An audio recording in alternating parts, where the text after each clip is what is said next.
Donc on est avec Hans juste après la victoire de G2 face à Fnatic en playoff 3-1. Bon déjà GG pour le MVP. La série très intense, très entertaining aussi je pense pour les viewers. Parce qu'il y avait énormément d'actions des deux côtés, et des games très serrés, des teamfights je pense qui étaient vraiment très bien joués, tu vois, genre c'était très intéressant. Comment tu te sens après aujourd'hui? Ah, c'était une série de folie. J'ai, j'étais en train de gueuler en game. Quand on gagnait des teamfights, j'étais en train de gueuler ici, par ici. Genre, j'étais en mode holy shit, what the fuck. Ces choses-là, j'étais vraiment dedans. Je m'amusais trop parce que, ouais, j'ai l'impression que c'est vraiment un banger presque tous les games. Mm, Peut-être pas la deuxième game ou premier game, mais après ça, c'était vraiment un banger. On parlait, on était vraiment en train de penser comment, en termes de stratégie, comment gagner. Et en teamfight, on était vraiment prêt à les skill check, quoi. ouais. Et c'était vraiment un BO de fou, quoi. C'est beaucoup d'émotions. C'était super chaud, mais on a réussi à mieux jouer que en teamfight. Surtout qu'on était vraiment derrière Ouais. en termes de goal, en termes de pressure, et on a réussi à surmonter cette chose, quoi. Ouais, je suis super content de cette performance et je pense que je suis aussi content de ma performance individuelle en teamfight. Je pense que j'étais plutôt confortable la plupart du temps. Mm. Et ouais, c'est une bonne série pour moi. Sur Xayah en match offi, en général, c'était. Bah, on n'a pas eu les meilleurs games de toi sur Xayah en offi, tu vois. J'ai l'impression. Je me rappelle, je crois que c'était une année Worlds où vraiment t'avais été pas mal Ouais. flame pour ta Xayah. Euh, et là, aujourd'hui, t'as enfin eu ton pop-off moment sur Xayah. T'as enfin pu un peu prouver, je pense, parce que t'as fait un move quand même qui a été très clutch, qui, je pense, vous gagne la game. C'était important pour toi un peu pour pouvoir te rassurer sur le champion, etc., d'avoir un peu un highlight dessus. Et, euh, et ouais, ça fait du bien un peu de pouvoir te réconforter avec ce pic. Ouais, ça c'est sûr. J'ai beaucoup plus de confiance sur Zaya, mais pas seulement sur Zaya. Je pense que sur presque tous les AD carry qui sont un peu plus rapides, on va dire, qui sont un peu du même calibre de Ezreal, des Ouais. champions qui vraiment fait beaucoup de dégâts en teamfight. Je pense que je suis beaucoup plus confortable sur ces champions que les années précédentes. Genre les champions comme Zaya, Kai'Sa, Ezreal, où tu dois vraiment être pixel en teamfight. Caitlyn, il y a aussi tous les upper carry, je suis plutôt confortable parce que oui, j'ai pris pas mal de temps pour travailler là-dessus. Et ouais, je pense que ça me donne beaucoup plus de confiance quand il y a des BO comme ça qui partent où il y a beaucoup de teamfight. Euh, et ouais, spécifiquement Zaya, je pense que j'ai beaucoup de confiance à la sortir. La laning phase n'était pas vraiment top, mais je pense que la laning phase, c'est l'une des choses les plus faciles. Je pense que team phase, c'est plus dur, Ouais. parce que tu dois bien rentabiliser tous tes spells et tout, ton ulti aussi. Ouais, je pense que ouais, je suis plutôt confortable sur les teamfight champion. Avant, c'était plutôt que Kalista Draven, Stormplane, mais maintenant, c'est un peu plus différent. J'arrive à mieux jouer tous ces AD carry là. C'est un peu une petite évolution.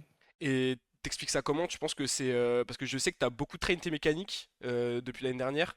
Je sais que tu faisais énormément de clics, que tu traînais, enfin, tu faisais tout pour vraiment t'entraîner au maximum sur les mécaniques. Euh, c'est vraiment juste ça, c'est le fait que tu as entraîné tes doigts le plus possible sur la dernière année. Oui, c'est sûr que c'est aussi la manière dont je vois les teamfights, la manière dont je parle au niveau des teamfights. Bah, dès que je vois un teamfight, je suis en mode, ok, bah, je devrais faire ça, ma team devrait faire ci. Euh, du coup, ça me met en confiance aussi. Et aussi, oui, les mécaniques, c'est très important Mhm. euh, de toujours bouger en fait et d'être vraiment pixel présent à faire un gros gros burst, vraiment jouer et tout en analysant les spells qu'ils ont en fait. Et ouais, même aujourd'hui, c'est pas vraiment parfait. J'essaie toujours de m'entraîner là-dessus parce que c'était une grosse faiblesse pour moi. Et je pense qu'en Winter, j'ai montré à plusieurs reprises que je pouvais carry beaucoup de teamfight avec Ezreal. Ouais. Bah ça, c'était un peu le champion du moment parce que c'était un peu OP Oui, c'était Varus le split Ezreal tout le dernier. temps. Bon, il a été un peu nerf, Ouais. mais bon, je peux toujours le sortir. Et ouais, j'ai toujours cette. Je vois aussi, il y a pas mal de carry qui viennent dans la ligue. C'est aussi inspirant de voir des gens qui viennent comme Supa l'année dernière, Noah, Ice et Raël et ensuite Kalist. Ouais, eux, ils sont balèzes hein, sur les choses qu'ils font, quoi. Tu vois Kalist aussi, lui aussi, quand. Faut que je m'améliore sur beaucoup de choses en fait pour que je rivalise bien contre eux. Et ouais, par exemple, Kalist est super fort en teamfight, ça c'est sûr. Et il faut travailler là-dessus aussi. Ok. Je voulais un peu te parler de G2 là sur ce split.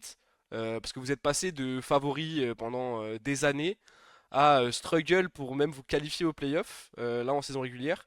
Euh, déjà, comment t'expliques vos difficultés sur cette saison régulière? Et d'un point de vue extérieur, j'ai l'impression que vous avez eu beaucoup de mal à trouver votre identité, tu vois. Même à trouver les bons pics en draft, etc., à vous adapter à la méta. Est-ce que t'es d'accord? Est-ce que tu penses que vous avez réellement pu fixer ce qui vous faisait défaut pendant ces 2 semaines de prépa? Je pense que pendant ces 2 semaines de prépa, on a travaillé sur beaucoup de choses qui est lié à comment on communique en game parce que je pense que la façon dont on approche les games, c'est pas trop nice parce on pose tellement de questions en jeu Ok. qu'on n'a pas de confiance. Faut donner beaucoup plus de confiance en nous-mêmes parce que en game, quand on est en mode ouais, est-ce qu'on fait ça, est-ce qu'on fait ci, bah c'est déjà trop tard, le play il est déjà fini. Mm. Et on n'est pas assez fluide quand il y a des choses comme ça. Et du coup, on a un peu travaillé sur cette chose où la façon dont on dit les choses, ça, faut avoir plus de confiance ou bien éviter de flood la com, tu vois. Ouais. Et avoir un peu cette chose où on est connecté parce que c'est facile pour nous de retourner à un stade où on est juste en train de jouer en solo queue, on a un peu cette mauvaise habitude, on est tous en train de farm et on fait rien en fait.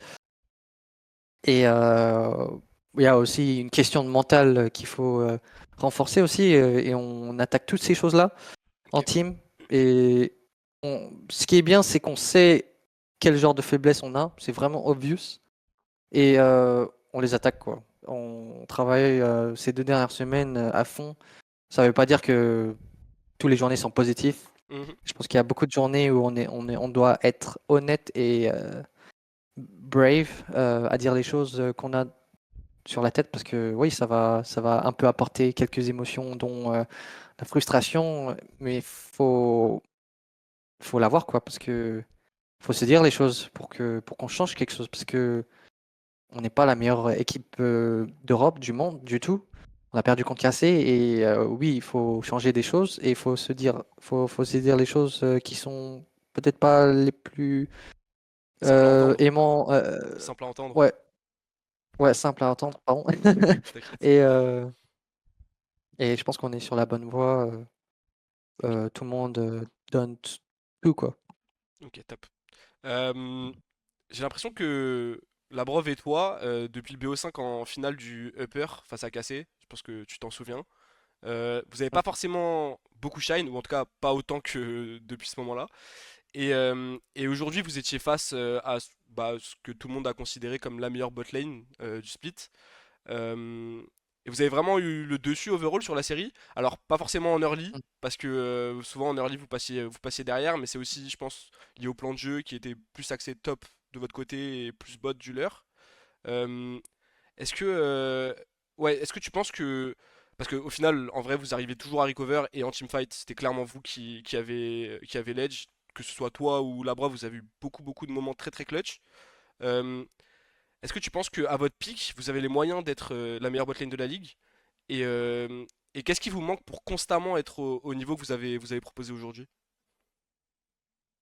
Euh, alors, moi, je dirais que on est 100% vers le top board lane de la ligue Mhm. en termes de lane phase. C'est sûr que Fnatic, tout le monde dit que ouais, c'est les meilleurs board lane de la ligue, mais je pense aussi que c'est un peu un team thing. Ouais. C'est un peu, ouais, on va juste jouer autour du bot et c'est vraiment obvious, leur jungler. va dive le bot et tout. Ils ont juste à jouer aggro et tout et jouer bien jouer mécaniquement. Je pense que notre approche sur le jeu n'est pas vraiment de toujours jouer agressif bot.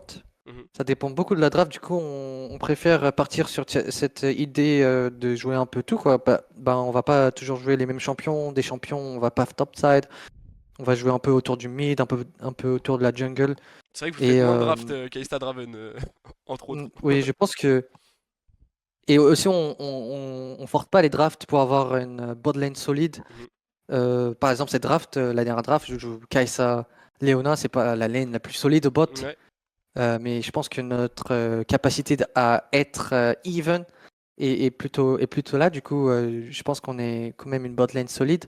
Je pense aussi on peut apprendre beaucoup plus de choses en bot lane. Je pense pas qu'il y a un clear top one bot lane en LEC. Je pense que il y en a pas vraiment un qui se distingue, mais de fou genre, mhm. honnêtement. Peut-être qu'il y en avait les autres années, mais je pense que cette année, non. Et pour nous, spécifiquement, je pense doit toujours travailler en blade. Moi, je suis plutôt confiant euh, à, à- à mon skill et le skill de la prof pour être un bon laner, en fait. Mhm. Il faut juste travailler sur ça. On était devenu meilleur en lane sur certains match-ups que le split dernier.